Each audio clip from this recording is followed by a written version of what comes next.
where your treasure is, there will your heart be also. God has hidden unlimited treasures in His Word. Every time we open it, we can discover a new treasure, or admire an old one. What will we find today? Let's dig in. Here's Carla Early with Treasure Hunt in the Word. I just love Daniel, especially when he first is brought to Babylon. He, like his friends, were renamed a Babylonian name. Do you know it right off? Probably not, because anytime it's mentioned, the text says, "And Daniel, whom the king had renamed Belteshazzar." He didn't identify with that name, because he was named after the king's god. The name Daniel meant God is my judge, reminding him each time he heard it that he wasn't responsible to the king of Babylon. He would ultimately answer to God, the one and only God. Maybe I should call myself Daniel so I won't step into sin without thinking. While remembering Daniel means God is my judge, Daniel did something none of the other youths that had been brought from Judah had done yet. He purposed in his heart that he would not defile himself with the king's food or wine. It doesn't say his friends resolved to do this, but Daniel did.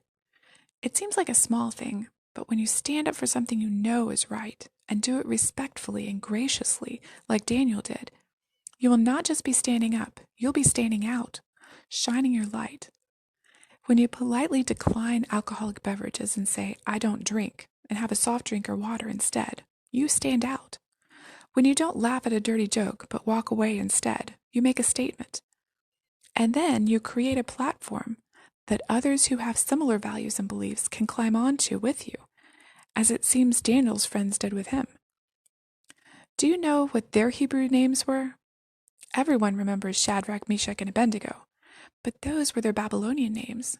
Who knows them as Hananiah, the Lord is gracious, Mishael, who is like the Lord, or Azariah, the Lord is my helper. They lost their Hebrew names to Babylon, but not their values and beliefs as they stood with Daniel. What have you purposed in your heart to do? Ezra purposed in his heart to study God's word and do it and teach it to Israel. Because of this, the hand of God was on him. David's advice to Solomon was to set his heart on seeking the Lord. In 2 Chronicles, Joash set his heart on repairing the house of God. The psalmist tells us not to set our heart on riches, and he says later that he purposed that his mouth would not transgress. Those are good things to purpose your heart on. Toward the end of Daniel's life, God commended him for setting his heart to understand and to humble himself before God. The Lord calls us in many ways to come out from among them and be separate. He blesses us as he did Daniel when we purpose in our heart to fully obey him despite what others around us are doing.